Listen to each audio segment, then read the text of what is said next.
everybody. Welcome, welcome. Thank you so much for coming out to join us tonight. For those everyone who's here in person, and for those who are joining us online.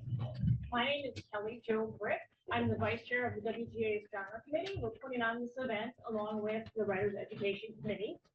The Writers Education Committee does a lot to give tips and resources to writers to help grow their career.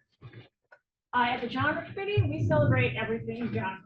And it can be from the mystery procedural to fantasy, horror, sci-fi, rom-coms, movie musical. And we'd love to have you come check out our committee. We meet every other month. Our next meeting is the first Tuesday in February. And a couple thank yous quick. First of all, to Greg Mitchell, our liaison for the Guild.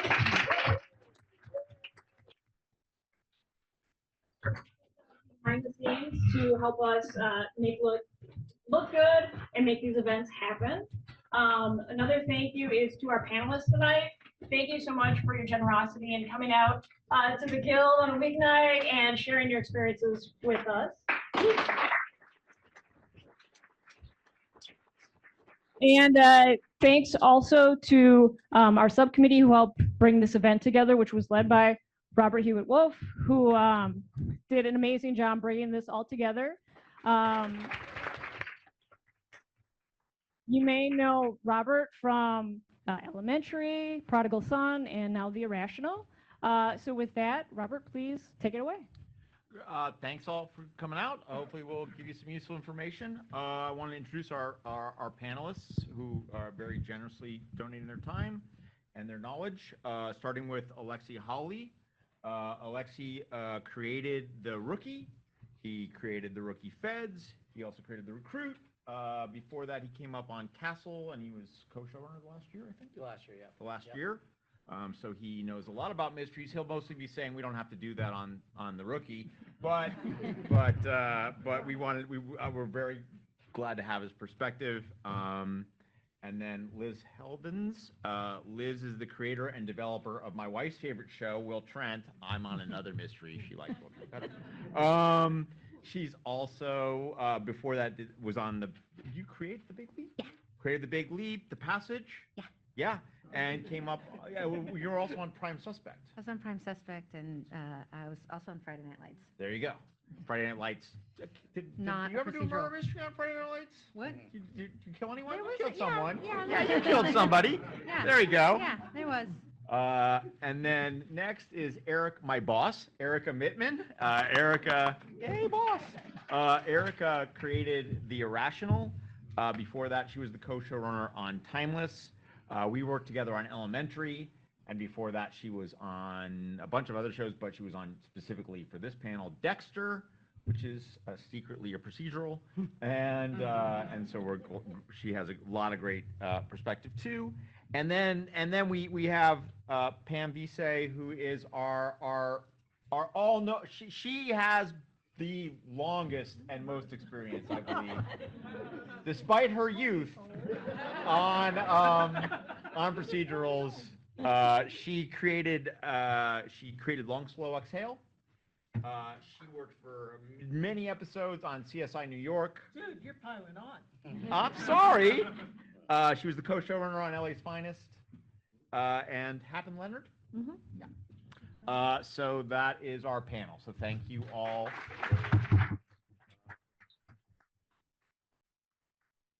So the first thing we wanted to do was sort of define our sandbox here, which is the network procedural, the episodic network procedural, the most basic and most difficult of all television episodes, essentially.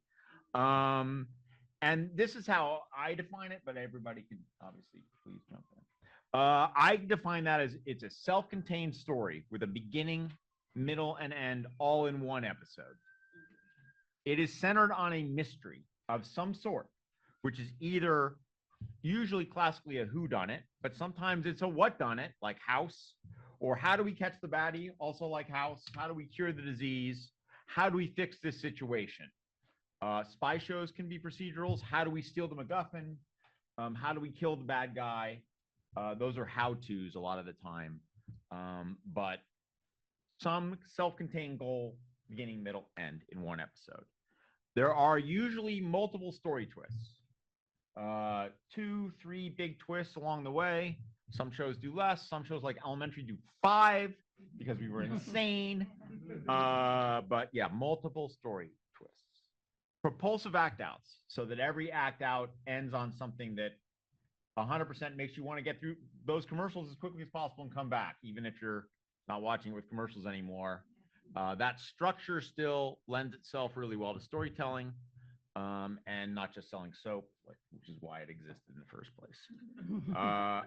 And then they reach a satisfying conclusion by the end of the episode, most of the time. Occasionally, you'll have a cliffhanger. Occasionally, you'll have a 2-parter. Occasionally, the bad guy will get away, but 99% of the time, you're going to have a satisfying ending by the end of the episode that will wrap everything up in a nice bow, and then you'll do a little scouring of the Shire and go around and meet all the characters again. So that is how I define a mystery. Anybody have anything to add to that particular, or network procedural? Actually, I would define it. The other type of network procedural, there is another type of network procedural, which is the sort of professional slice of life procedural, which we are not covering in this panel, but that is what The Rookie is. That's what Grey's Anatomy is. They'll occasionally do a big story that covers the entire episode, but a lot of times it's like 8 different cases, a law show with like 3 different cases that they're juggling, that kind of thing. But we're trying to talk really about the sort of self-contained, twisty, turning mystery. And then there's 2 really big, important distinctions between 2 types of mysteries. And you can also think of it as 2 types of scenes, but they are open versus closed mysteries. A closed mystery is your classic mystery. That is elementary, in which you, the audience, do not know who the killer is, or who the bad guy is, or whatever the big thing is, or how they're going to solve it at the beginning. You have no idea, and you take that journey with the characters. Versus the open mystery, which is much rarer, but the most famous one is Columbo. Which, if you haven't ever seen a Columbo, you should check out a Columbo someday. That's the one where you know who did it right at the beginning, and it's how do they catch that person. And that is the way, like, a lot of spy shows work. We know what we want to do. Usually by the end of the teaser, in Alias, you know what she's got to go do, but the question is, how is she going to do it? Or a con show or something like that. So those are the big things. So I wanted, Alexa, can you talk a little bit about the difference between Rookie and Rookie Feds? Yeah, so Rookie came first, obviously, and it's a patrol show at its heart. It's not, a traditional procedural mystery show. So we, it started out with 3 different patrol cars. Every time they get out of their police car, anything can happen, which is kind of where I love to live. So our cases on that show are our character journey. So whatever Nolan's going through in this episode is his journey, and then the cases are sort of designed to support that. And sometimes there's a few things that happen in the early acts, and then we've gone as late as Act 2, for the end of Act 2 being the thing that you're like, oh shit, that's what the episode's about on a case level, but we've already set that up with his journey, and so this dovetails in. Feds, because it was designed more as a mystery of the week, was definitely a different animal to break. In some ways it was harder, because the thing that I love about Rookie is that it just lives in the unexpected. When we can do anything at any moment, it's hard to do, but at the same time it makes the audience have to lean forward, because we're not dropping a body in Act 1 and solving it in Act 6, so they don't have that to hang on to. So with Feds, it was about trying to design it in such a way that we could still figure out how to be unexpected, which is what every procedural does, but also give you whatever the jump off point. That show had a little bit more of showing you the criminal first, or at least introducing you into sort of a POV that was not your own characters. Those are tricky, as you said, to pull off, and also they rely heavily on guest actors to come in and be great, which they're not always great. And so that's also a problem, right? If you sort of hang your show around this guest actor and ultimately they don't deliver, that's sort of a thing.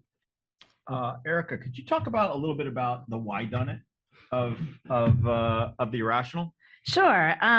So, Alec Mercer is a character who's he's a professor by day. He's a behavioral psychology professor. And so when he approaches a case, he approaches it from a particular perspective, right? And instead of going and looking at the physical evidence, it's more looking at the psychology behind it. And so our show, I like to describe as like, it's not a whodunit, it's a why done it.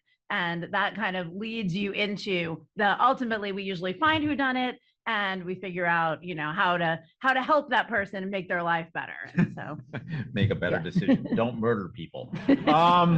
Which brings us kind of nicely into sort of the first major aspect of if you're deciding that you want to sit down and you want to write a procedural pilot, for example, the first thing, sort of the most important thing in a lot of ways about a procedural is creating a great investigatory lead. Liz, can you talk a little bit about that with Will Trent? Yeah. So Will Trent is based on a book series by Karen Slaughter, which appeared into my Kindle feed in like 2012. And I started reading it and I would wait. I really connected with the character. And he is very severely dyslexic. He functionally cannot read. And he's really internal. He's got this really backstory where he was raised in foster care. He was horribly abused. And so he moves through the world very privately because he doesn't want anybody to know about his secret.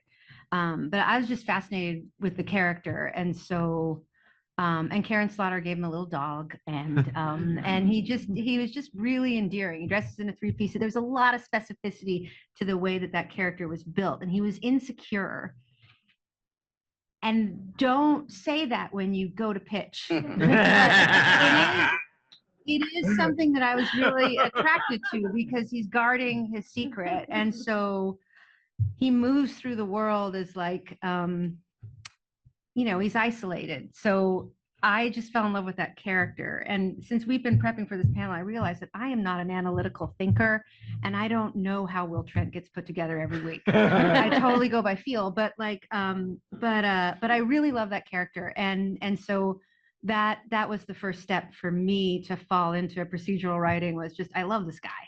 And then I took Karen Slaughter out to dinner, and then I was afraid to pitch it for years because I was like, I was just like, it's about a cop who can't read. It's so stupid. I can't go in there and pitch it. But then, so I think that the love affair that you need to have when you start to write something, and when you start to write a pilot and commit to the time it takes to shoot that and the heartbreak you might encounter, like, I think it's really important to find that thing that you love passionately about it. And for me, that was the character. And the thing about Will Trent, if I can be analytical, looking from the outside, that makes him such a great procedural lead, is that because he's illiterate, because he's gone through all this abuse, the world is a puzzle to him. Yeah. He has to figure out his way through the world every day. And it's hard for him. But because of that, he is really good at understanding detail. Yeah, he sees everything that he needs that are not printed words. Correct. So that he doesn't have to write anything down, or so it's a special skill set, and it's his flaw, and it's a secret weapon and all that stuff. But I just love the guy. Yeah. And that's the thing. One of the things that's really important, and I'm going to skip to Pam, but one of the things that's really important about these network procedurals is you want to go and hang out with these characters once a week for an hour at a time, hopefully for 20-something hours a year for years. You really need to connect with them emotionally. You need to like them. Alec is I'll go back to Arika. Alec is a super likable guy, but he has a super tragic backstory, and it makes him kind of a puppy dog, which is.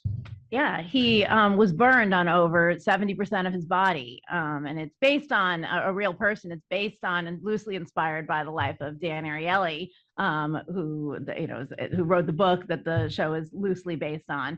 And he was burned all over his body, but it informed his career path. It made him the person that he was. And I think that is sort of almost a universal thing about these characters is that they have kind of an origin story. And it was what got him when he was in the hospital. This is true of both Dan and the character. When he was in the hospital and they would change his bandages and it was so painful, he felt that the bandages, the nurses tried to do it fast rather than slow because, they felt that it would hurt less. But he discovered through his research that actually it's better to do it slowly. But for the nurse, it was more painless to watch them do it quickly. And so that sort of set him on his course of helping people make better decisions, which is kind of his ultimate mission and what he wants to do. Pam? Yeah, CSI franchise heroes, the guys who are going to come to the rescue. When you meet Grissom, he's odd. He's a guy really who has an intimate relationship with, in the beginning, spiders, creatures, things like that. Gary Sinise's character on CSI New York, very heroic. When we meet him, you find out his wife died in 9/11. Now you might be going, what's heroic about Caruso? And I can tell you. well, I can too. Go. I have a He story. always says, I'm going to find the guy. Yeah. So the franchise, because it was so much about the science,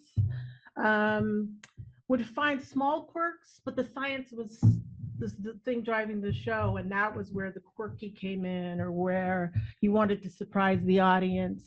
But yeah, the characters were someone who were going to lead you on this journey, because science, when CSI started, the science was what? We have to educate the audience. And you learned that you didn't have to educate the audience right away. You just had to have them believe in the lead, believe that Grissom was going to get to the end result, believe that Gary Sinise and as the character Mac Taylor was going to do the right thing. Just make sure that David Caruso was going to take off those sunglasses and say, I'm going to get him, little lady. I'm going to get him. Yeah. So there was a faith in the characters. And so it made it more, it made it easier for the audience to, and you probably all think you can solve a crime because of these shows, but to solve a crime and learn because when I joined the show, I thought, I'll never learn this, but it was about educating the audience because the character who was taking on the journey was dedicated to doing the right thing. They rarely did the wrong thing. The story I heard about David Caruso playing Horatio King Yes, Horatio. was, and you'll correct me if this is apocryphal, but it's too good to not be true in some ways, was that David Caruso refused to ever be filmed arriving or departing a crime scene. And the reason he did not want to ever be seen arriving or departing a crime scene was because he believed that Horatio Kane was an angel of justice sent by divine providence to get the bad guy. At least that's how he played him in his head. So there you go. Cannot deny. But one of the great things that all these pilots do is they almost always have a really unique and fun and interesting intro to the main character. You want to make the audience fall in love with this guy really quickly. And so, for example, Will Trent? We wrote the pilot of Will Trent. I wrote it with my friend Dan Thompson because I didn't want to do a procedural by myself because, as I explained earlier, I don't know how to do it. But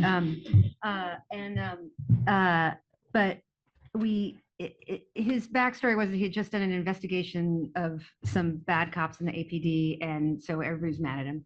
And so the original way you met him was he was trying to get graffiti off his car, and the network was like, I just want to meet him a different way. And then so we went back in the books, and then I remembered he has this dog, and then we found the scene where he's going to surrender the dog that he found that his neighbor abandoned to a shelter that he thinks is a no-kill shelter.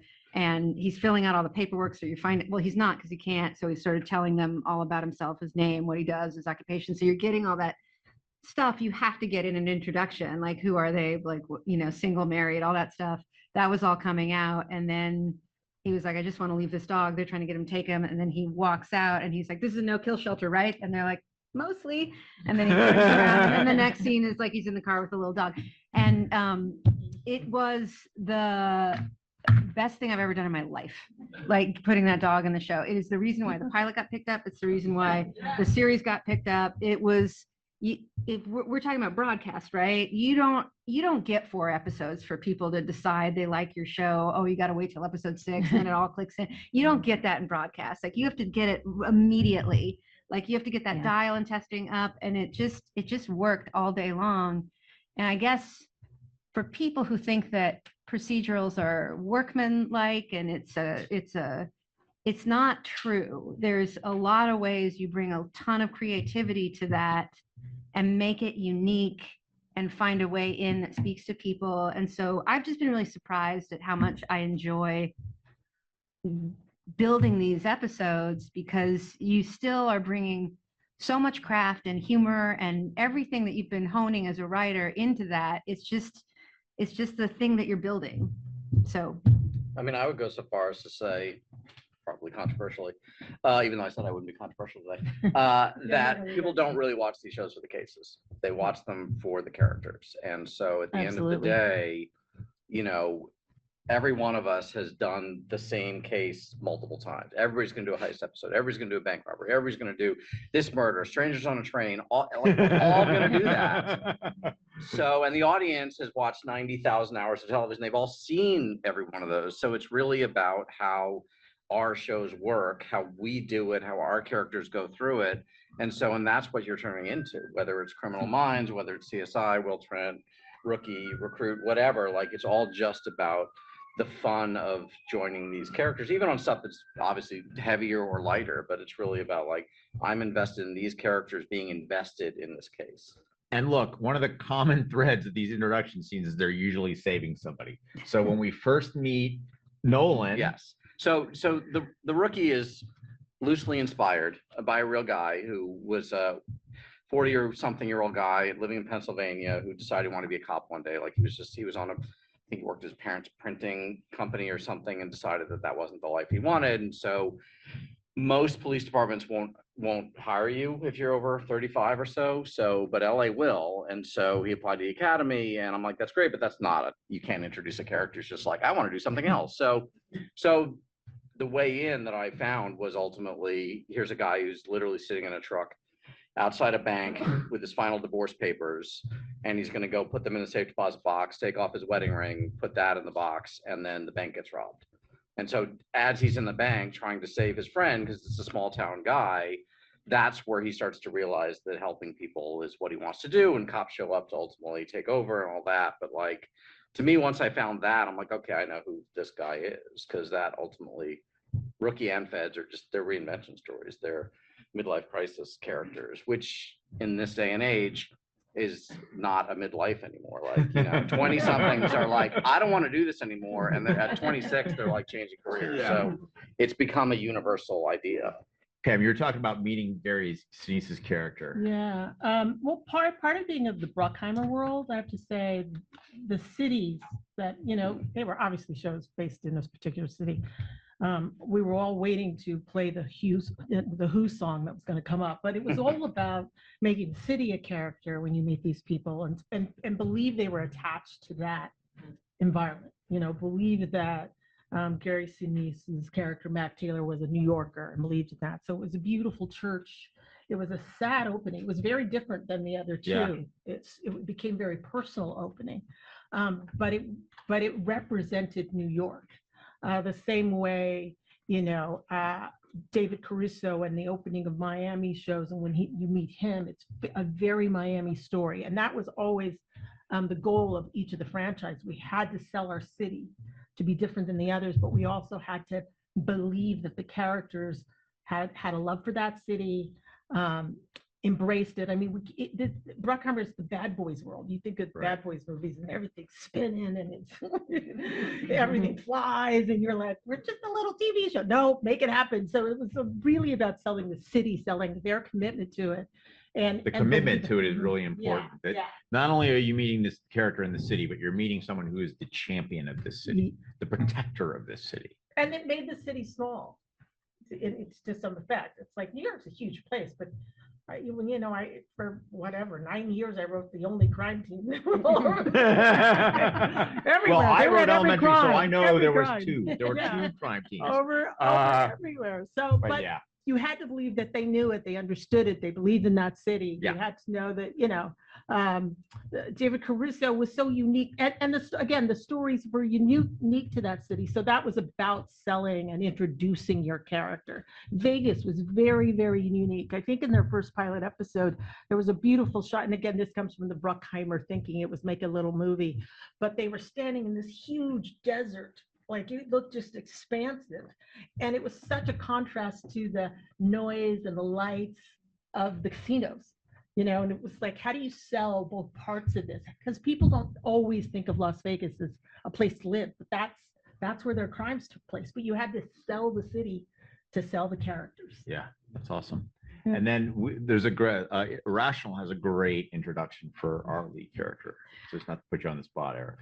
Yeah, that's fine. Yeah, well, when we meet Alec, it's there's a hostage situation going on. You've got a man with a gun and a baby, and he's holding the gun and the baby, And the mother, and the mother's chaotic. crying in the background, and like and the FBI, and you've got a whole team of FBI agents there, and they're trying to talk this guy down, and it's not working, and they've called this guy in, and you don't know who he is yet or why they've called him in, but they hand it over to him because one of the agents says, who's the lead on the team, says, hey, he knows what he's doing, let him do his thing. And he starts to say, like, you had a really good plan. This is a great plan. And the only thing is, okay, well, don't worry, we're going to get you a helicopter. We'll get you all the things you're asking for. We'll meet all your demands. And the FBI guys are kind of, getting nervous. And he's like, the only thing is you're going to have to kill the pilot, right? Have you thought that through? Have you made your plan for killing the pilot? Because see, you're going to have to, and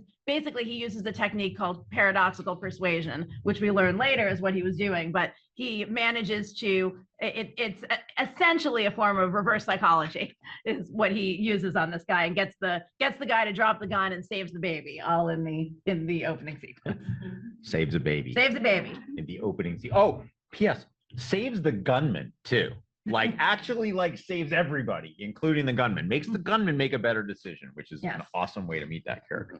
So then the next thing you're generally going to do in a procedural is you're going to surround your main character with a team, a group of people that essentially complement and complete the lead. And I think again, Rookie did such a great job with that. You had to introduce 3 patrol cars, a training officer and an apprentice, or whatever they call it, trainee, rookie in each one, and the captain and the sergeant. No, I introduced 8 series regulars to the pilot. Yeah. So, and they all had a story of different sizes. And they all and you got 3 minutes to introduce each one, and you did a great job. So why don't you? Well, look, I mean, part of it came from when I called Nathan to say, hey, I've got this new show. Do you want to sort of join in on the pitch at the pitch stage? I promise you won't have to work that hard.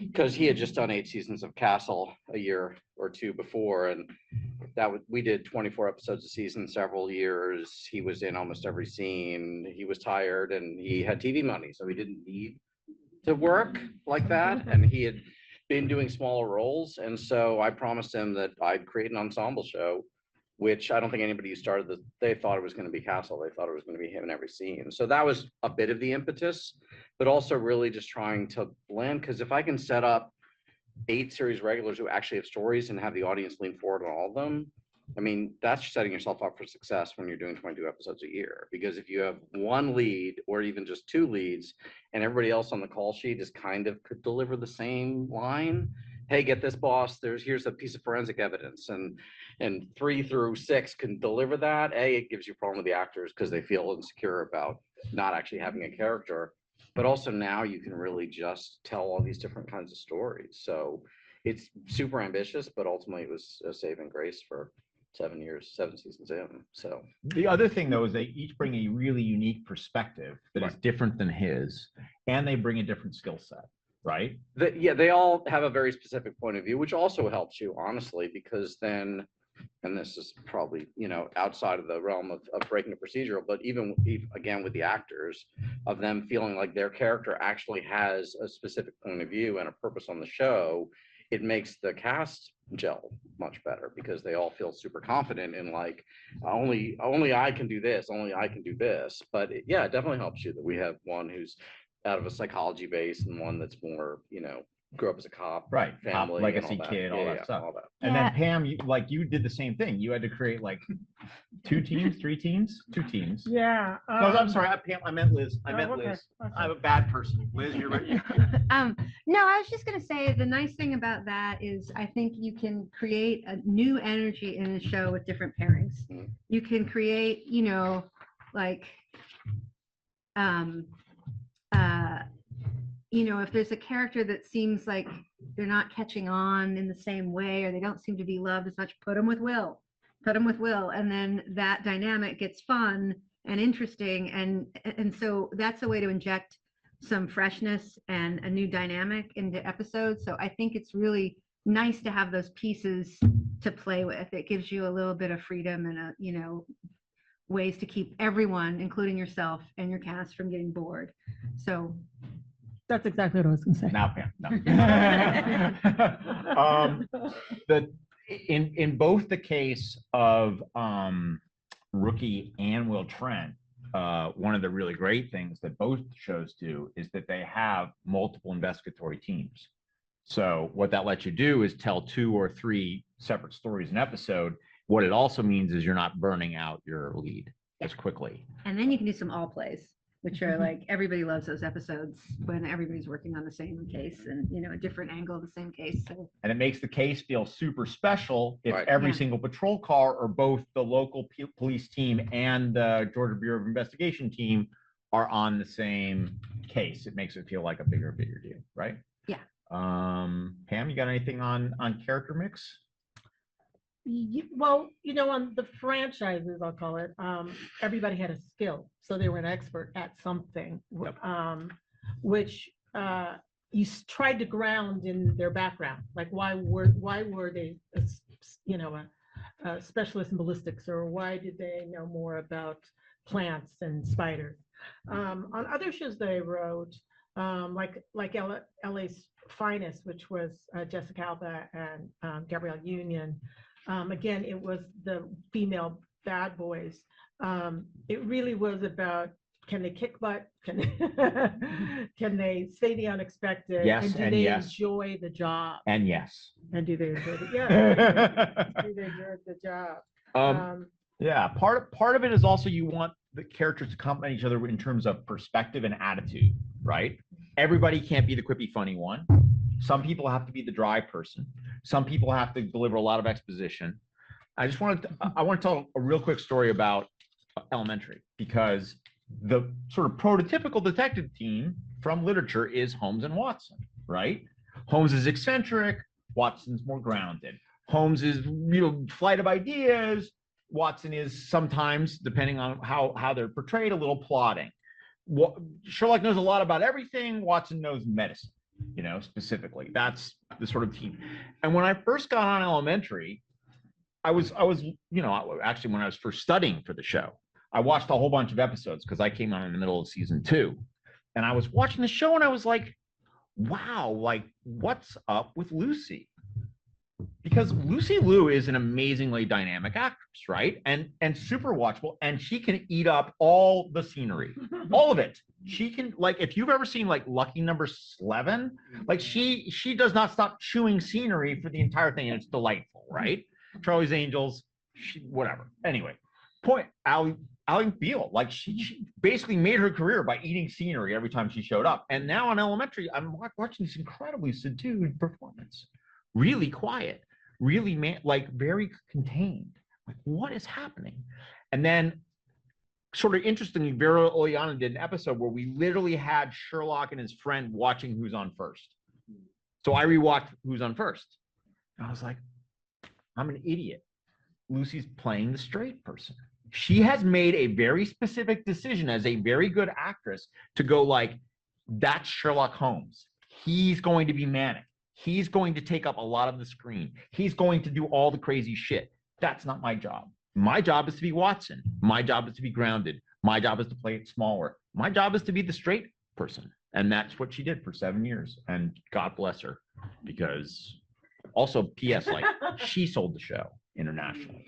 Like people were not buying the show because of Johnny Lee Miller. They were buying the show because of Lucy Liu. So she could have easily been like, I want more fun, try to fight for the screen all the time. She knew that those two characters had to complement each other. And it was a really, really smart decision. So that is characters, unless anybody has anything to add, supporting characters. So now I want to talk a little bit about structure, which is like a huge part of these shows. And it's the thing that as Alexi points out, it's the thing that no one in the audience really cares about in the end, unless you do it badly. Right. Well, but it's also the thing as a writer, internalizing structure should be your job number one. Like it needs to be in your DNA. When I first started writing, I started in the feature world, and I would literally sit there with a notepad and watch movies and take notes. I'd never look at them again, but it was all about like, oh, at 8 minutes this happens, at 10 minutes this happens, and it's the same thing applies to television. Like you have to teach yourself when the story needs to move. It's why the act structure is super useful, although the 6 acts of it all is stupid. But when I break Recruit, which is for Netflix, I still break it in a 5-act structure, even though I don't have act outs, because it forces you to turn the story. And so, especially with procedurals, like it needs to unfold in a way that's both satisfying and, expected is the wrong word, but the audience does understand these shows. They understand how they work. So you have to both subvert their expectations and give them what they want at the same time, which is complicated, right? Yeah. The thing about these sort of network procedural mysteries, sort of the classic structure, is it's sort of like writing a sonnet. You have to do the specific rhyme scheme. You kind of have to. Like you can mess with it a little bit here and there, but the audience is showing up to hear a sonnet. That's what they're showing up for. They will keep tuning in because of the characters. They'll come back every week because they're invested in the characters. But there is some level of fun and play along that people enjoy in these mystery shows. They like trying to figure out who did it, even if they're doing it by going like, I know that actor, that's the killer. Nonetheless, like there's fun in that. And then at the end, they get to be right or wrong. And there's some satisfaction in that too. And it is a kind of comfort food. It is like, but we like to think that we can cook it in a really fun and great and interesting way. I'm going to we'll sort of go through the classic mystery structure. And we'll use a murder show because, like, why not? And guess what happens in the teaser? A body hits the ground. Somehow or other, we find a body, or we see someone die, or something happens that, like, we would do unexpected. It's sometimes called like the unexpected body drop, or you see it actually happen and you feel terrible for the person who dies, or in some way, shape, or form, the mystery is launched and you understand the nature of the crime.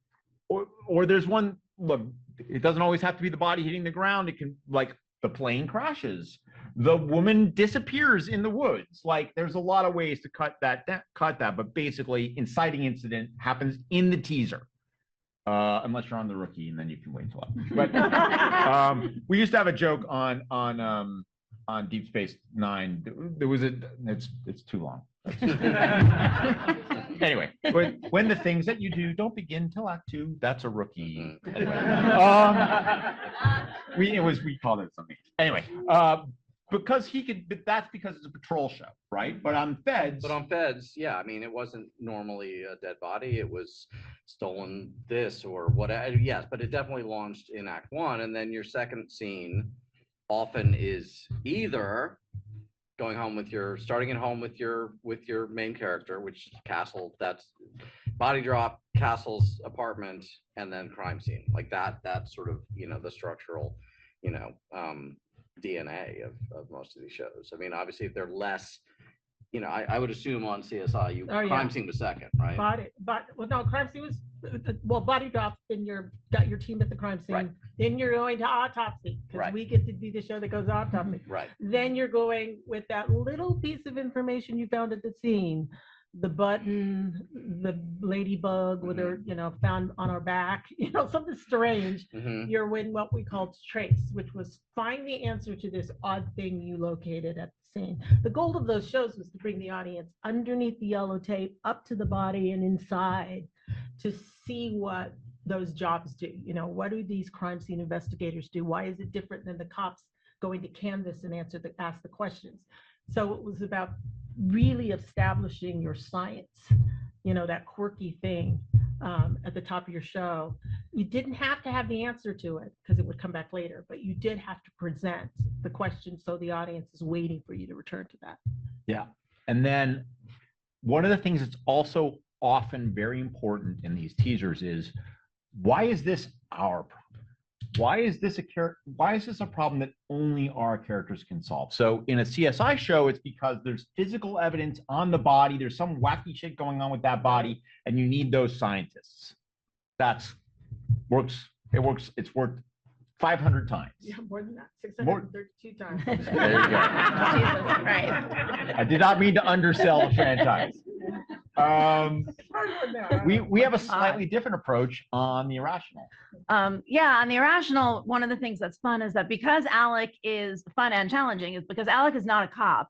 Like when you have a cop show, when you ask why are they taking this case, well, you don't ask why the cops catch a case. They're taking this case because there's a dead body and it's their job. Well, on the Irrational, Alec kind of has a choice about what cases he gets involved with, and he kind of has to get invested in them. And so you have to bring him he has to be brought into a case or choose to come into a case. And it's because there's some sort of irrational question. We call it the irrational question to be answered. In the pilot, it was, why would someone confess to a murder he didn't commit?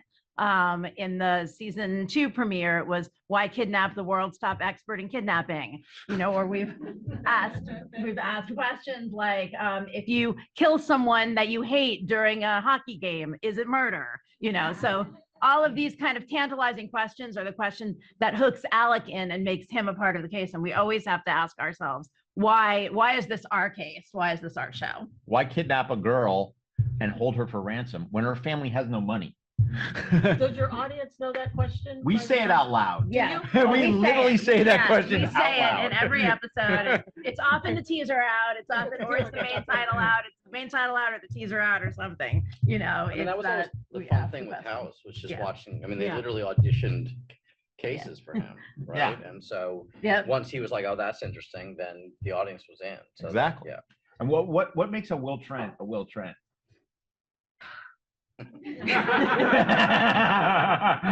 As I explained earlier, It feels right. it just feels right. There was in the first season, there was a lot of discussion in the writers' room about why is this a GBI case, and I would yell at everybody and be like, nobody's asking why is this a GBI case. I've never like watched and so we think about what's going on in Will's life, and that's sort of how we pick cases. And we don't always do it that way. Sometimes we find a case and it's a little generic, and then you mold it into something that kind of feels a little bit more special. But he usually just shows up and, you know, he's a GBI and he just happened to get the most interesting case. But I mean, in general, like the truth is they're bringing him in because it's hard, right? I don't like to waste I don't like to waste the real estate on explaining why Will is getting this kit. I just have no patience with it. Like, we're always trying to get the scripts down, and I'm just stingy about the real estate. And I'm That's like, no awesome. one's asking this question. Like, oh, why is this NBC cop on is a cop asking show that solving a murder case? Well, that's because your character's so compelling, the audience is in. That's Yeah. what I always I hope, say. or maybe maybe I'm doing it wrong. But No, That's what I doing good. said. The audience is invested in the character, not sitting home going, why is he doing it? They're like, what is he going to do with it? yeah. Yeah. And so, but sometimes when it's an all play, it'll come in through the APD guys, and they'll be like, oh, we need your help because jurisdiction, I don't care. And then, but we try to pick the cases so that they resonate, but we don't spend a lot of time saying why we're doing it. We came up with a really fun excuse for why our FBI agent got involved on cases on the Irrational, so we could get around this, which is this. Marissa talks to this fire marshal who's investigating a fire in one of our early season episodes, and she's like, so the way the FBI works, we're basically vampires. You just have to invite us in. And if you invite in the FBI, They're there. So that's basically how we played it. I mean, I think one of the things that is rarely talked about is that a lot of times when you launch a show, internally, you know how that first episode works and you think you know how the show works, but whether you do or you don't, the network sure has opinions on how your show works too. So the first 13 are usually you trying to navigate what they think the show is versus what you know the For show sure. is. Yeah. And so the Yeah. cases you're taking and all that kind of, how you get into them, all that kind of stuff is sort of playing that game of trying to give them what they want while making yourself happy. And so that's something that, you know, because we're all a little pie in the sky as writers, but like that's the real nitty gritty is like, you've got to navigate that because otherwise they'll always tack you towards the middle and towards stuff that other shows do. Right? Yeah. Yep. The next thing that I think is very signature of structures in this kinds of shows, a lot of the time, not all the time, but a lot of the time, is their propulsion. In other words, each scene propels us into the next scene. Usually in a classic mystery, it's with a new clue, a new piece of information. And detectives on these shows are like sharks. They're always swimming forward. They're always swimming towards the solution. So they're following the clues and the clues drive them forward, but then their interpretation of the clues may take them in a different direction. They get things out of a scene, or the other possibility is they're thwarted in some way. And then the next scene is a refutation of their plan. But essentially, they're like domino hits. That's how it was at first explained to me when I was a young staff writer by a veteran of these shows. Every scene is a domino that must hit the domino next. And that's how it works. And those dominoes have to fall. And sometimes those dominoes can be emotional. I mean, I definitely on Will Trent, a lot of times they are kind of emotional dominoes, and that's great too. But you have to understand why this scene causes the next scene on these shows, more so than any other kind of show. I mean, definitely with Castle, that was the case. Feds, I know there's a little more randomness because it's a patrol show, but emotionally, a lot of times there's connectivity too, you know. But the important thing is that these shows are propulsive. They're moving all the time, and the scenes are causing the next scene most of the time. So I think that that's a really important thing to get in mind, and that every scene in in the classic, we're talking sonnets here, in the classic mystery, gives you a new clue, a new complication, or a new insight. At least one of those three things. New clue, new complication, new insight. The clue we thought leads us to a place that we get to someplace and now, oh God, no, this is not the right thing, but we got to deal with it. And often then we overcome that complication to get yet another clue, or we get a new insight into the case, some piece of knowledge, something so that the story is continually evolving. And I think that that's a really important thing. So let's talk about dead ends, because not everyone on this panel is going to agree, because I was on a show, the show I did the most mysteries on, and Arika worked on with me as well, was Elementary, and our boss Rob had a rule on that show, which is no dead ends, no going backward. Those are two rules. Sorry. But the idea being that this is Sherlock Holmes. He doesn't get to dead ends. He always finds the next place to go, and he never goes back to that crime scene. He never goes backwards. He doesn't go, I missed something at the murder. No. He's Sherlock Holmes. He did not miss anything at that scene. He may realize something he saw he needs to reinterpret, but he doesn't have to go back to see it again.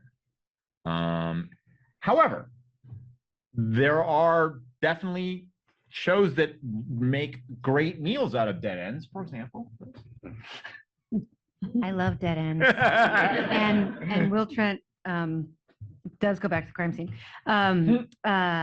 I like it because I like when characters get grouchy. I like when characters are like pissed off or banging their heads against the wall. I like that feeling of like, fuck, I don't know.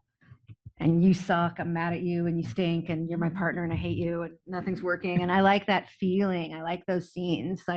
So I like seeing characters hit a wall. I like seeing characters, and, and then they go home and they have an epiphany, or they remember a picture they saw once when they were a little kid that ties into this.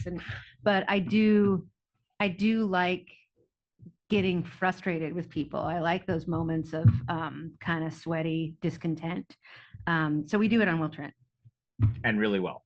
Thank They're you. really fun scenes. Thank you. And then the other thing is what we were talking about before, act outs. Mhm. So look, act outs originally, the network was like, we got to sell soap. You got to put on something. You got to do a little cliffhanger. You got to make them come back from the bathroom or wherever they are. You got to make them watch the commercials. That's why act outs were the way they were. That said, having something really cool happen every 8 minutes is a pretty good way to structure a drama. And in a classic procedural, every act out spins you in a new direction. So that essentially, it's has anybody seen Only Murders in the Building? Like what's that thing that he keeps Brazos's tagline was like, this makes me see the case in a whole new light or something like that, or this sends the case in a whole new direction, right? That's what he says. That's what an act out does. That's why he's saying it. It's kind of brilliant. This sends the case in a whole new direction. We used to call it tacking sometimes on elementary, in that the way we would solve a mystery is like, here's our lead, here's the solution, and they go like this.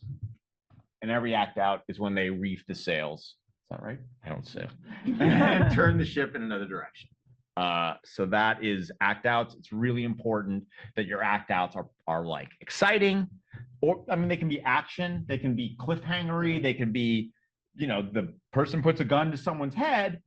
But that is also taking the case in a whole new direction. Now it's a hostage situation. Now it's a different kind of show. Now it's become something new. Well, and it will depend on, if you get staffed on, as the beginning of the journey on it. It'll really depend on how your showrunner likes to tell stories. I've 100%. worked for many.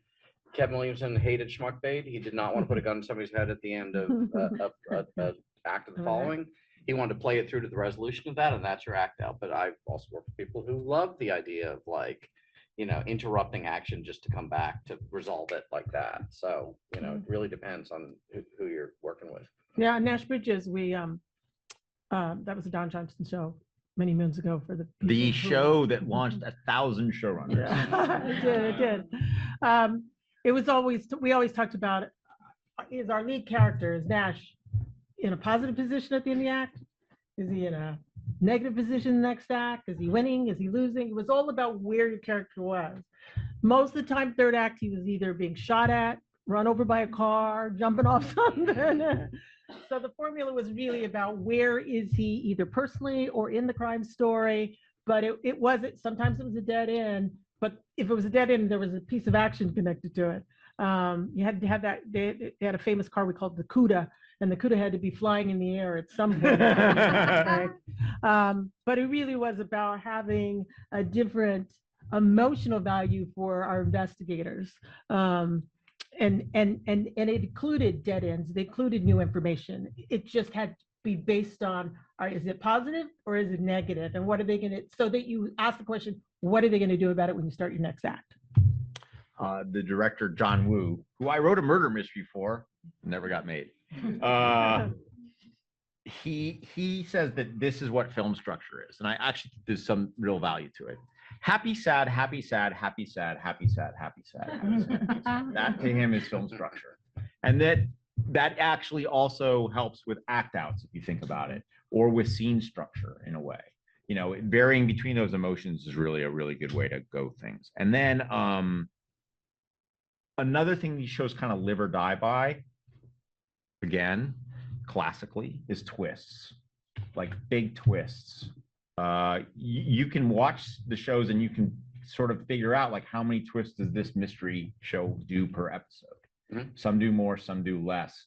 One of the great lessons you can take from The Rookie is that every scene is kind of a twist, or every like sequence has kind of got a really fun twist to it. Like it's all full of surprises, right? Yeah, we really try, again, I just want people constantly leaning forward. And so we do a lot of that with story. We also do just a lot of that with trying to bump up disparate scenes together, to go from something loud to something quiet, dark, light, all that stuff, so that the audience is constantly like, oh, what's this scene? But yeah, the twists definitely are in some ways a lot easier on Rookie, because you're just like, okay, the ninjas show up, and then that's the thing you do. It's a lot harder on a traditional mystery. I Yeah. mean, the funny thing about Castle was that we accused everybody of murder. Everybody we ever talked to, they were the killer and told them, which we knew at the time was kind of ridiculous, but that was just the way the show was set up. But most of the time, you're just pursuing clues, not necessarily like accusing everybody of murder.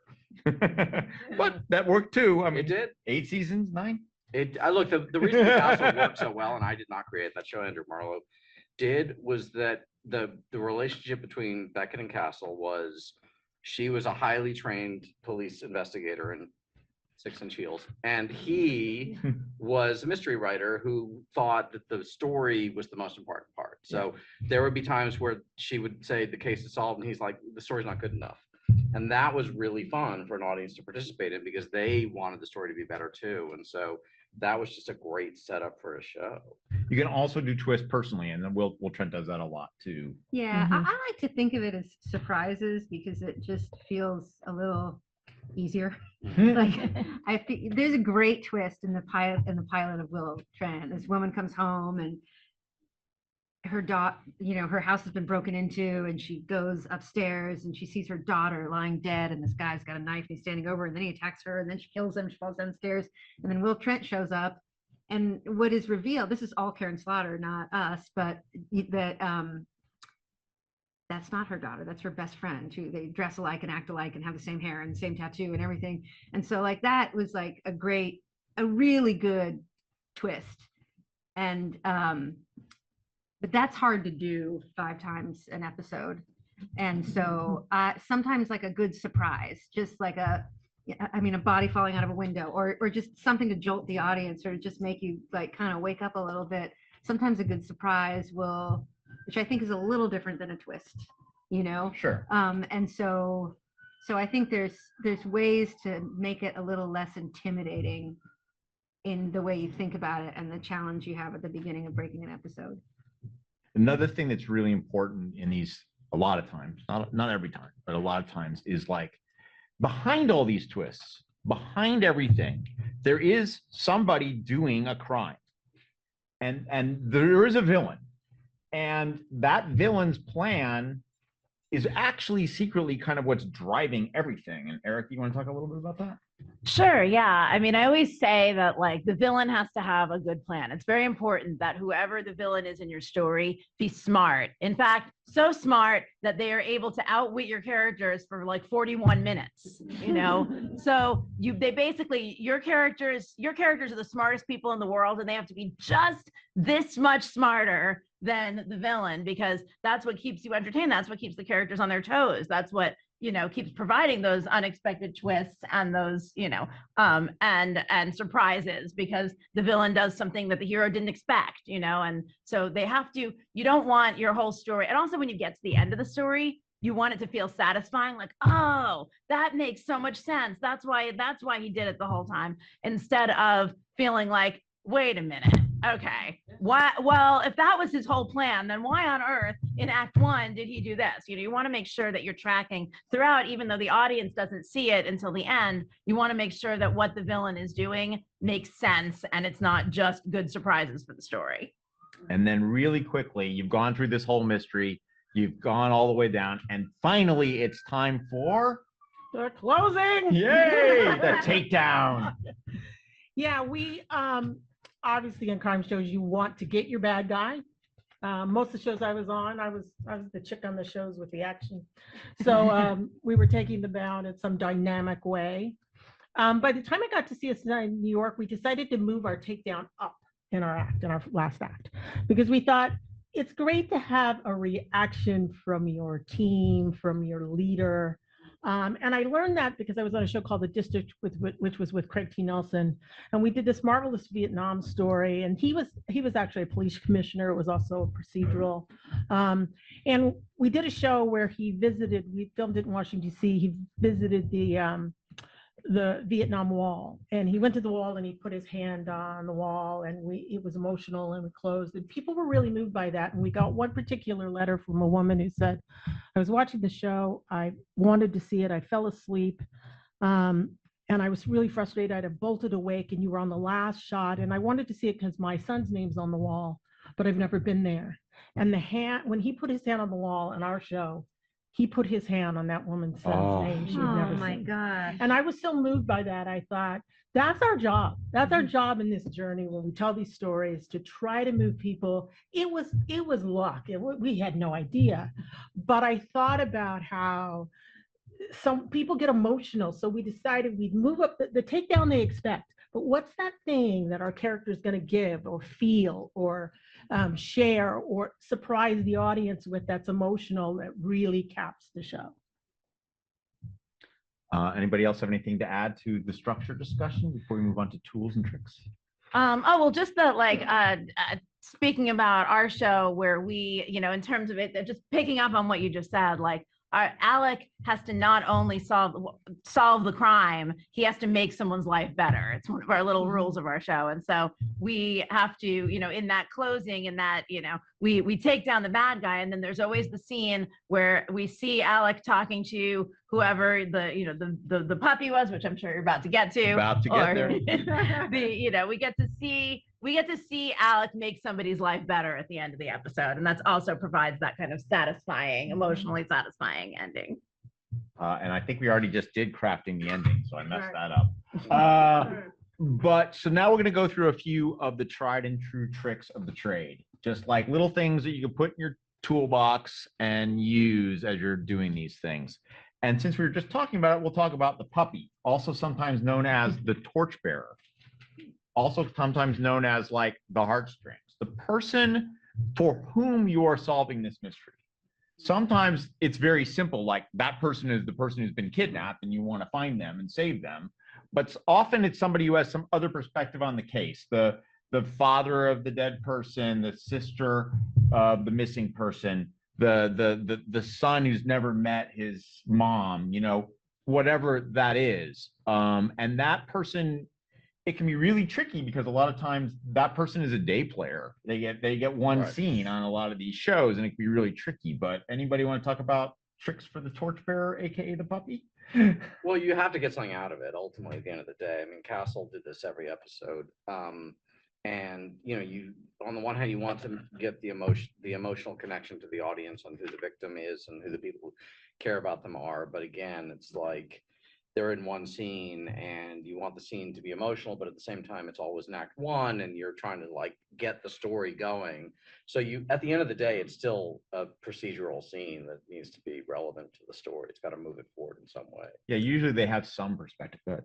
Oh, I will just say that thanks to the way that our industry is imploding, I feel that the caliber of actor that we can get now is better. Like we shoot our show in Atlanta and the talent pool there is pretty good. We get a lot of really solid actors. And it's just there's a lot of talent and not a lot of work. And so that pool has actually gotten much better in my opinion. On Will Trent, I think one great thing is when you can make the torch holder. I never knew that term. I like it. I would always use the puppy. Okay, the puppy. I had never heard that, and we just used the torch holder. Yeah. But sometimes you can make your character the torch holder. Like we did an old cold case, a body was found, and we did a story about how many missing black women in Atlanta. Like It was a great episode. yeah, it was like and Faith, Will's partner, and Faith and Amanda became the torch holder for this one. We did talk to her father, but I think it was effective because they were feeling it. They were feeling the importance of it. They were feeling the responsibility and the weight of solving this. And that works really well if you could figure out how to do that. Will also will sometimes talk to dead people. And so we've had the torch holder be like a dead person who's sort of like, talking to him, which is, we just kind of started sneaking that in season 1, and now we just do it. So there's ways that you can find or reinforce the emotional impact of these scenes. Another thing that we sometimes do is sometimes the puppy is we've done it a lot actually, is that the puppy is the wrongly accused. The puppy is the person who's been accused of the crime but didn't do it. And we kind of know because Alec, when you put something, that's just another tip, like when you put something in the mouth of your lead character or your lead character believes it, the audience is going to tend to believe it too. If your lead character thinks that person's innocent, you're going to kind of think they're probably right. They're probably onto something. Yeah. And, and that innocent person can be the reason you're trying to solve the crime more so than the person's, bereaved spouse or whatever. So sometimes that character is very helpful. Yeah, our role was who do you bring closure to and what do you learn, not about that character, but by your character when they do that. Yeah, I mean, ideally, all these mysteries should emotionally engage your protagonist, right? That's really, really important. The puppy is a trick to emotionally engage your protagonist sometimes, but still valuable tool. The victim, I just want to talk real quickly about the victim. Generally, you want to like the victim, or at least find them funny or interesting or fascinating, right? Ours are mostly dead, so no. Yeah, but then you find out that they just came from a furry convention, and you're like, that's why they were dressed as a wolf. So memorable episode of CSI. Anyway, the point is though that you want to have some emotional investment in the victim too. Now, sometimes the victims are horrible people. But a lot of the times the victims tend to be sympathetic on some way, shape, or form. And if you can't make them sympathetic because they're actually bad people, make them funny or clever. That'll help the audience hook into the victim too. I want to talk about the suspects real quick because I think a lot of these shows we go through a lot of suspects. The first suspect that we often meet is the know-nothing. My friend, in her acting career, has played like 16 of these. The person you meet at the beginning who saw something and you're asking them questions, are like, I don't know, but usually do know something. And that trick of our character is to get out of the know nothing, the thing they actually know. So that's a fun one to meet.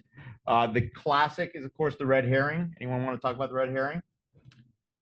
Always the person who looks like they did it, or do they, or they have all the right answers, or do they? I mean, it's a waffle back and forth on our show about not quite knowing.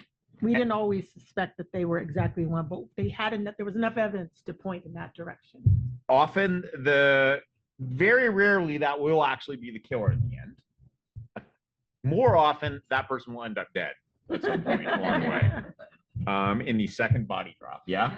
You wanted to talk about second body drops. Were you the one who had the rule against them or for them? No, that was me. Oh, that was Liz. Yeah, we do it.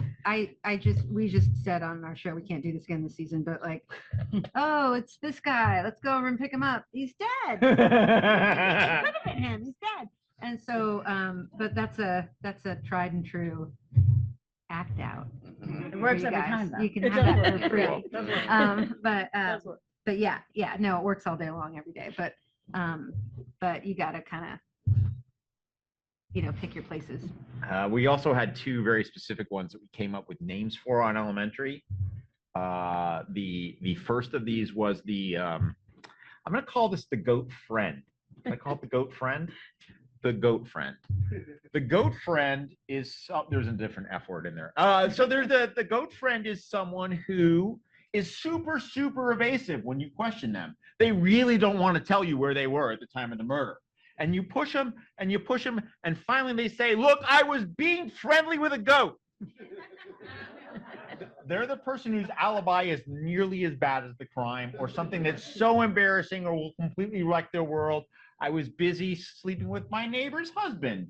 I was busy, whatever. Like we had on Elementary, we had an Air Force general, and he at the time of the crime was in diapers. Anyway, so they were doing something they don't want to talk about. That's a fun one. And then there's the one we came up with on Elementary.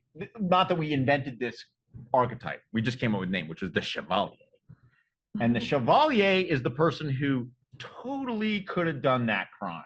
Boy, they know how to do that crime. In fact, they've done that crime multiple times and gotten away with it. And we get them and we track them down and we corner them, and they're like, yes, I have done that crime many times, but I did not do that one. Or, yes, I did that one, but I do not know who paid me because Bitcoin is a thing now. So those are the two sort of fun versions of the Chevalier, or like, yes, I did that crime and I had many apprentices and I taught them all how to do that crime. And I will now give you their names. You may track them down. But basically it's the person Did you who play the guy? I've never played the Chevalier, and that is my Pepe Le Pew accent. Thank you very much. But basically the expert in the crime, or someone who can give you, like, didn't do it, but you go to them because they can explain how something really interesting works. A lot of times this is like an expert, and I'm sure you guys have all done like the expert character that you meet along the way that has like some obscure bit of knowledge that they can identify whether that comic book was mint, what does mint mean for a comic book, that kind of thing, right? I mean, I think at the end of the day, like, every one of these suspects needs to actually change the way you see the crime. Yes. So they are different archetypes, but you shouldn't go into every suspect with the same theory of the case. Like every new suspect gives you a different reality, which you're just chasing what really happened. So it's just how you get there. That's a really great thing. You just mentioned the theory of the case, which I forgot to even bring up. But like you can break down acts by what the theory of the case is per act, and it can change every act. And like more important, like coming out of a scene, your theory of the case often will change, right? Because you've got new information. The escalation, another great trick. It's often the second body drop. It's you're walking up to talk to the suspect and they come flying out of the window. Any other good? I did a pilot, didn't sell, but like it was a kidnapping case. Okay. And we were looking for the woman. Okay. And she's a chemistry professor at the University of Chicago. Cool. She's an expert in paleotoxins. What's that? The most deadly poison in the world. Where is she? Making a bunch of paleotoxins for the kidnappers, which means they're about to do a mass casualty attack. That's an escalation. Any other fun escalations? Just always think of it as it gets bigger. Mm-hmm. I mean, it is what it is. You're chasing one guy that you thought robbed a bank, but he's part of a team, and 5 bank robberies are going to happen all at the same time tomorrow.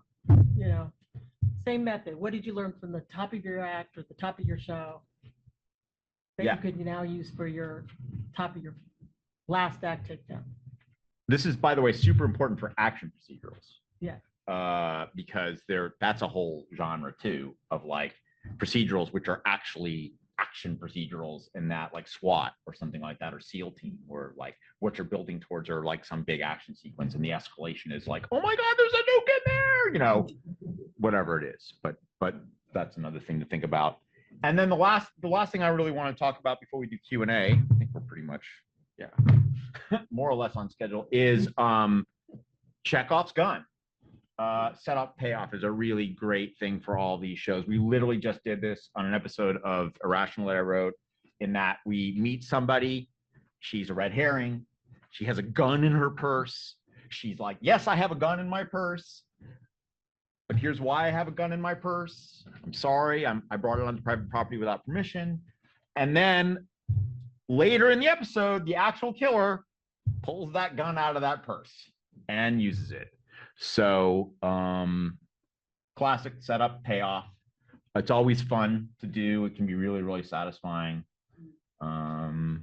Anybody want to throw an example or two of those out there? I don't know that I have an example. I mean, I think it all just goes to the laying the breadcrumbs to keep your story interesting. Yeah. Which also is case wise, but also even with the character stuff, like to get to those moments in Act 6 where you've already solved the case, but you're going home with the characters, or you're bouncing around not my Hobbit, the Shire. You're bouncing around the Shire to everybody. Is just all those little moments that you're setting up in Act 1 with all of your characters that hopefully you're touching on as you go through the case, that even if you do hit a dead end, it's something that's revelatory for a character, or something comes out of it that's reactionary for a character. So yeah, it's just about constantly going, it's not as simple as A leads to B leads to C. It's like, what are you setting up? It's going to come back around in Act 5. That is a big thing. Because that shoe drop can be a really, really great moment, or like a character is doing weird stuff all episode long, and finally like unloads about why this particular case is really pushing their buttons. That can be a fun way to go with that emotional payoff. we were calling it the scouring of the Shire was what Right, we exactly. So Yeah, basically yeah. the whole like Lord of the Rings, Return of the King, there's like 6 endings and we call it scouring of the Shire sometimes. That's when one of the chapters in Lord of the Rings, sorry, very super geeky, but that's what we call it on the Irrational when we're like going from character to character to character and seeing this. Mystery's over, by the way. That was over at the top of the act. We're done. This is all just like going to do all these denouements. I believe that's the proper thing. So last thing to talk about real quickly before we take Q&A is infinitely repeatable. It's a really important part of all these shows. How many of these can you do? If you're doing a pilot or whatever, and you're trying to come up with one of these, the answer is all of them. You can do them forever because that's what you have to do on a network procedural. Now we're not doing 24 anymore like we used to, but we're still doing 18. 18 or 22, depending. How many you got for Will Trent? I have 18. You have 18. Yeah, we did right? 18. Yeah. We have ABC 18. decided 18 this year. 18 seems to be the number. What about like last time you did a big, are you on? I was still 22. Yeah. Yeah, we I'm did. hoping to go back to 22. We did next year. 20. So our broadcast Really? is 22, yeah. But Oh, I'm a glutton for punishment. God. Well, you always think, oh, we can't think of another thing. And you get to the end of that season, and you think of 22 more the next time. Yeah. Yeah, Well, we I mean, did. it really goes back to the thing, though, that at the end of the day, and this is going to sound stupid, but when you're creating a show, it has to be a show. Yeah. And there's so many pilots that have written, we might have written them ourselves, that at the end of the day, you're like, oh shit, I don't know what episode 4 is going to be, or Yeah. episode 26. And that's when you get in the writer's room and you're like, oh shit, We're in trouble. What are we doing here? Yeah. Where you have to be really mercenary about how your show, what the formula of your show is, how your show works, the way your characters invest in stuff so that you can do it over and over and over without it feeling like the same episode over and over, which is the other thing. Yep. Yeah. And the other thing that's the reason why networks keep making them is partially because of this, because they are infinitely repeatable, because they are standalone. They can sell them everywhere. They can put them in a plane. Someone will look. I've heard this from a million people. I've seen it online a million times. Someone comes home from a long, hard day at work teaching like 3rd graders or whatever. They get home, they have to grade some papers. They finally crack open their beer or their glass of wine or whatever kids are drinking these days. And they turn on an episode of not Handmaid's Tale. And maybe they do The Office, but if they want a drama, you know what they're putting on? Law and Order, CSI, Castle, Elementary, hopefully, God willing, eventually The Irrational, Will Trent, LA's Finest, but basically something that has a great self-contained story that they can watch for an hour that they've maybe already seen 6 times, but they don't remember it because there's 100 of them, and maybe halfway through they're like, oh, I remember this one. But I love these characters, and I'm gonna get a great story, a beginning, middle, and end. And at the end of the day, the network knows that that is a license to print money, and they give us some of that money. Not a lot of it, they give us some of it, and that is a really nice thing about procedurals. So that is procedurals. Follow the money. Oh, 3 types of clue trails. I almost forgot this one. 3 types of clue trails. Speaking of money, number 1, follow the money. Where's the money going? Number 2, cherchez la femme. Where is the woman? Who is upset about a relationship? Number 2. Number 3, cui bono, English, French, and Latin. Who benefits? Who benefits? Those are the 3 basic motives for most of these shows. Follow the money, cherchez la femme, cui bono. Anyway, anybody else have anything to add that they just remembered like me at the last minute? Nope. Okay. In that case, Q&A. Hopefully you've all learned a little something today.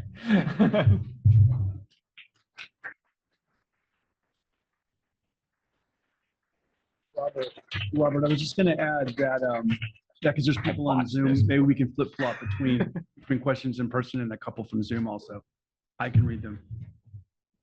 Oh, you have the online questions? Yeah, we wanted to mix it up. All right, well, let's start with it in person because she went up there so quickly. I'm always the first one, and the mic is always way too tall for me. Hi, everybody. As a mid-level producer level writer who's worked primarily in network TV, I'm very curious about the size of each of your rooms and the rough makeup, like how many uppers, how many mids, how many lowers. I don't know that I know the exact number off the top of my head. Ballpark. I have a couple of a couple of EPs on Rookie. I have, I think, a couple of co-EPs, supervising producer, co-producer, and 3 staff writers at this point. Wow. So, yeah, it's a big room.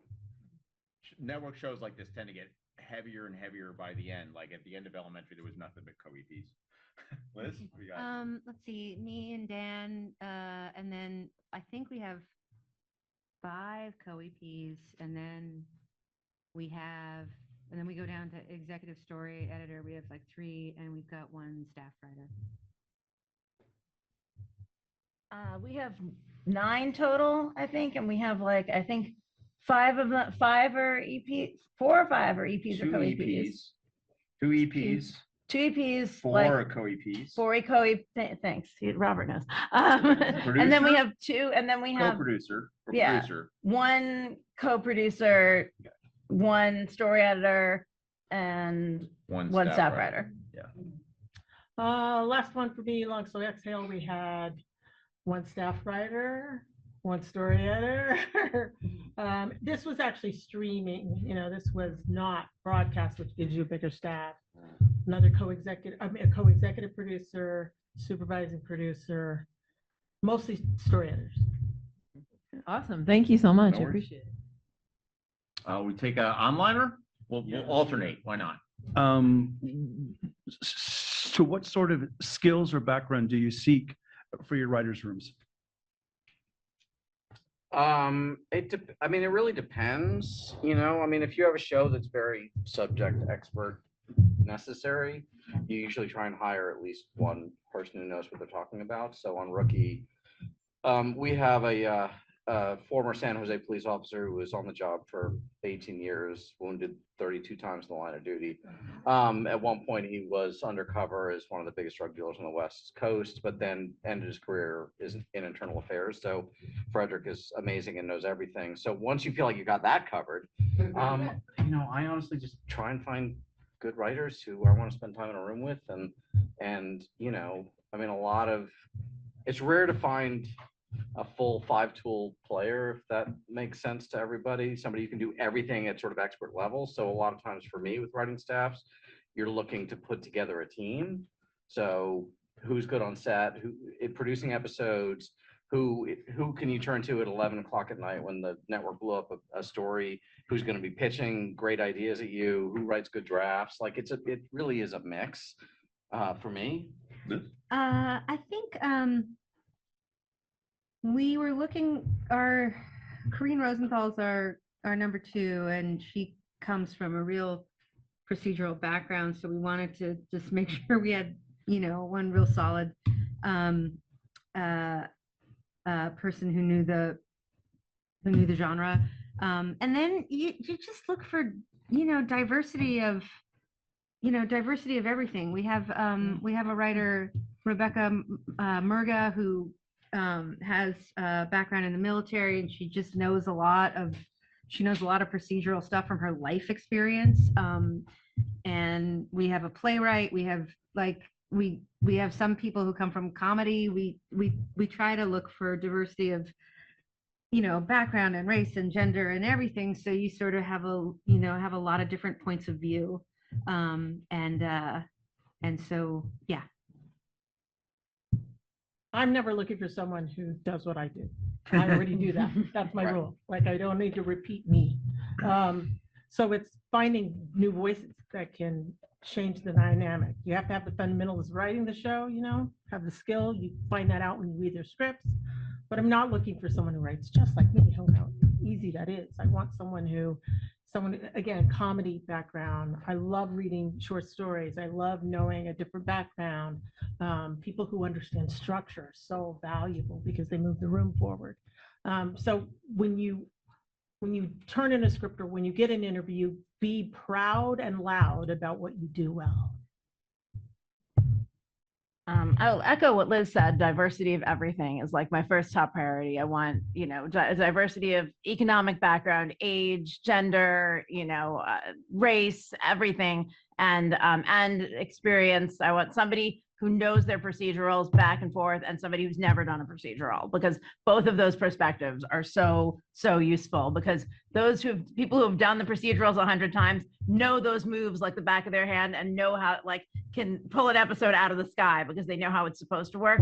And then those people who've never done them will surprise you with the thing you never thought was going to happen, because they don't know how it's supposed to work, and so they don't do that thing. And that gives you some of the best surprises that you can get, because you would never have thought to do it, because you've done it the same way so many times. So I like having all of those things represented. Hi, thanks for everyone sharing so much and coming in. My question is actually kind of related to that, which was touched upon a little bit. What do you want to see as the sample, right? Like, does it have to be the procedural? If you're picking these people who are in comedy or a playwright, what are you looking for? Just voice, or is it something else? Like I had heard from someone else, like all season, like all she got was a scene in a boys' locker room. And she was like, I don't want anything like that. The next writer that gives me one that's not having the same thing that every other writer is doing is what I want in my room. So what is your take for this procedural? Like, do you have to see that and evidence of that, or you just want to read something that's great regardless of genre and type? I want to read something that's great. I go a lot by recommendation. Like, it's hard when people are starting out, but if this is a person whose work I reference as much as I possibly can. I go by, and I don't take, I don't know how to say this. I take it all with a fistful of salt. So I know I have called earlier in my career, I've called sort of old school male showrunners to ask about women, and they've been like, yeah, she's good at the character stuff. And I was just like, okay, I'm not I don't like, so it's not necessarily that one person dinging the writer is going to take them out of the mix, but I do think that how they did on other shows is super important. I really look for positive people, and that is becoming a huge, like, that's becoming really up there on my list, as somebody who's got, because when you created the show, especially in the first year, I mean, I will reject the baby, man. I'll come in some days and be like, I don't know whose idea this was. I'm sorry. I apologize. It's terrible. And it's really nice to have people around you who are going to be like, no, it's fucking great. Look at this. Look at this. And I do go by voice. I think it's hard. Everybody writes, their own pilots now, their own original pilots. And it is hard to tell if people know what they're doing or not. And I look for good scene work. If the story is really turning and moving, but that's rare for a younger writer starting out. It's rare to find a sample that you're like, wow, this structure is great. I mean, do you think that it's really? No, look, I mean, I do think that sort of the worst thing that happened in staffing was running away from writing spec episodes of shows that people know, because writing a pilot is really difficult, and most of them don't work. And that's from writers who have been in television for 20 years. Like, it's hard to create a universe and to create a show and something that feels unique and special. And like, the most accomplished writers have a hard time doing it. What you're looking for when you're staffing a show is people who can tell a story, and people who also can mimic a voice, because at the end of the day, like, I agree with Pam. I'm not looking for anybody who writes exactly like I do, but you do need somebody who understands the show. Right. And so for me, I mean, obviously it depends on your level, but I'm desperate for something to jump off the page. Look at your opening scene. Yeah. Look at your opening I mean, scene. I don't read past page 2 a lot. Yeah, me neither. And I'd say that, and just to be honest, like, if it's something's not jumping off the page in the first, in 2 pages, 3 pages, you've kind of lost me. So yeah, and if you get to page 10 and you're like, I don't know what this is about. Yeah. That's a problem. And maybe you could do that later, when you're, when you've had a couple shows under your belt, but it is not the time to tell a meandering story in your sample. Like, just Crash should not be your sample. Yeah, but forfeit, there are forfeit the stories. slow burn pilot. Right. Really, don't, like, Right. Yeah, don't do hit it, the man. ground Yeah. running. Yeah. Yeah. Yeah, Hit you the have to ground be running. quite an amazing writer to do something that's a real slow boil. But then you'll be in on the page because it's so well written. But yeah. We got like 300 submissions for the Irrational, like 300 scripts, I mean, you really have to, I mean, if you're going by the scripts, I mean, I'm going to sort them. I'm going to like sort these submissions by like who has a background in, something similar, I'm going to look for things that feel like they're a good fit for the show. I'm going to look at, as Liz said, like people who've been recommended to me, people who, have solid, who I've, I've spoken to, people who I trust who've said this person's great, and I'm going to look at that material and I'm going to look for something that stands out in a pile of 300 scripts and like, gets me from the beginning and I'm interested and it's clear and I can read it. If I have to read it 3 times to figure out what's happening in it, like, 3 wait, times? like if I have to look back, no, I mean, if I have to read like the first page, like Yeah. 3 times, if I have Yeah. to like, if I read the first page and I don't know what happened and I'm like, okay, I have to start again, like I'm not going to probably. And if you get the meeting, say you like the show. Yeah, do that. That's important. Say you like I am shocked at how many people don't do that. And I'm like, Show up wanting the job, and baby. if you, Hey. and I mean, I need to hire somebody who's smart enough to lie and make something up. Like, just say you, like, really signal that you want the job and That's be okay. specific about why you like it. And if you really have to make something up, then don't go on the meeting. You don't like the show. So Yeah, because then you would get that job and it's not going to end well. If you show up at a show you don't like, I mean, it becomes brutally apparent very quickly in the room.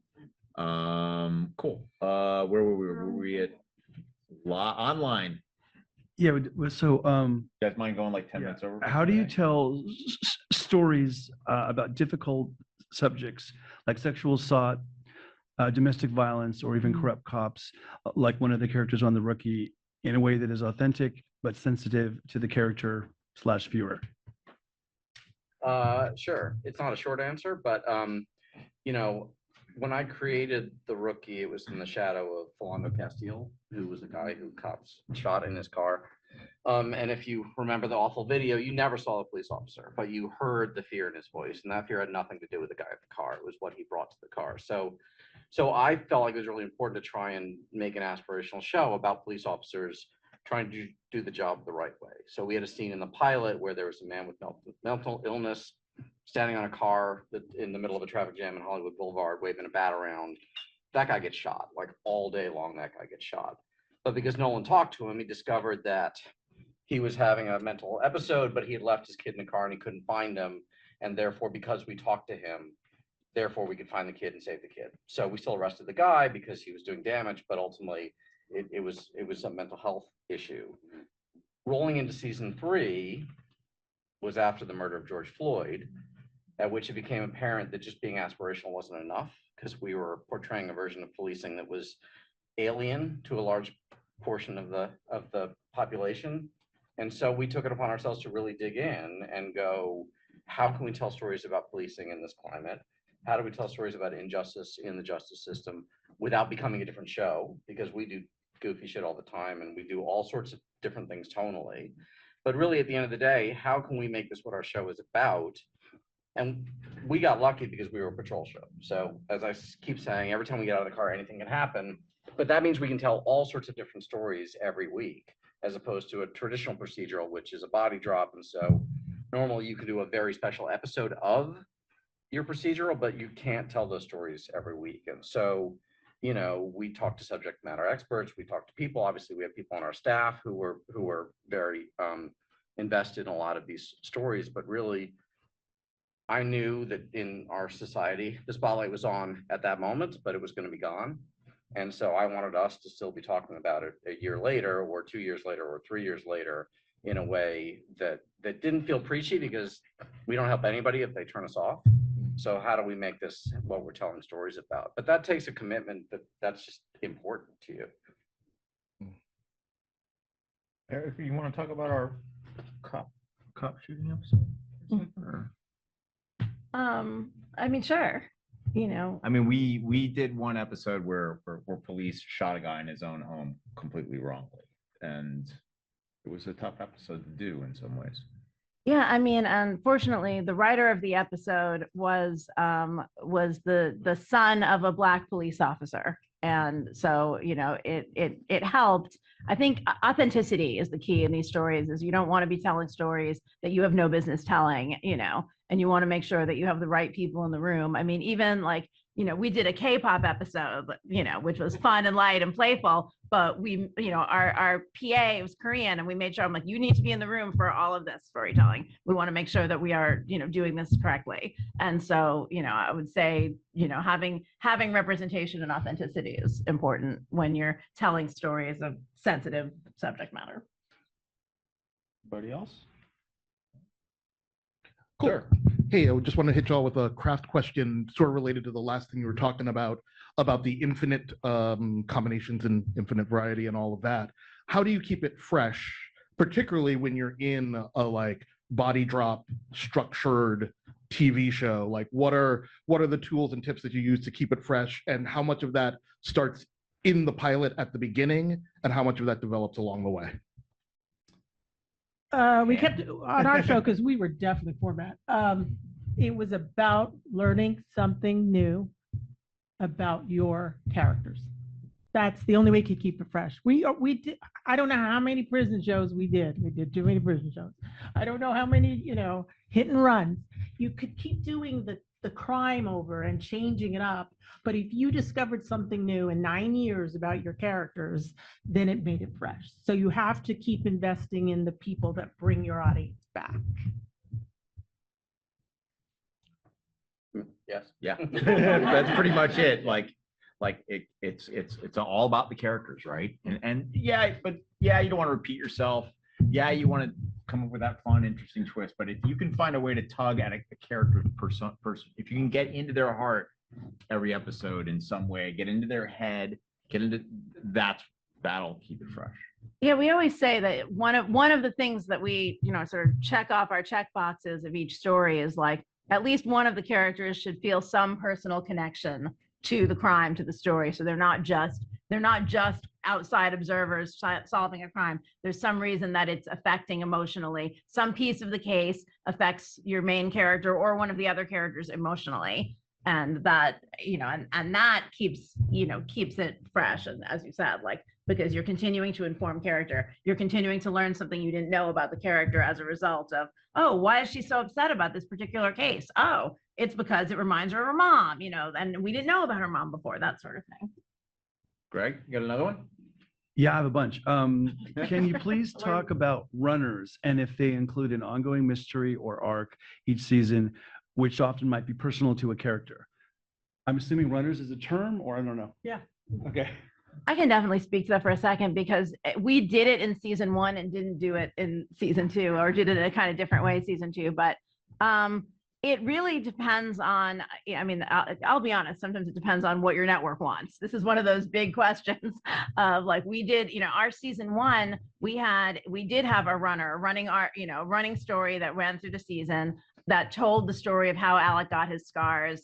And, you know, it was a mystery because there was someone behind the church bombing that he didn't know who it was. And it was haunting him that he did not know, you know, that they never caught the guy who did it.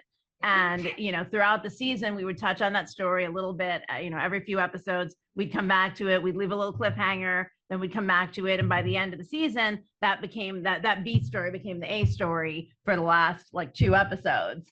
And then we kind of expected to do another, you know, we had ideas for another story that we were going to tell underneath in the same way in season 2. And the network was like, we really just want you to do self-contained episodes, and your runners can just be characters. So we did a runner about Alec. Now that Alec knew what, you know, had caused his scars, he gets the opportunity to maybe have them reduced or changed. And so there's an arc through the season that plays very, very lightly about him questioning whether or not he's going to have a procedure to reduce his scarring. Like, it became that instead of, there's no big season long mystery, because they didn't want another one. So and I think there's good and bad about it, because I think a lot of people were really into that the first season. A lot of people asked me about that story. A lot of people really liked it, but obviously, the algorithms or the powers that be said that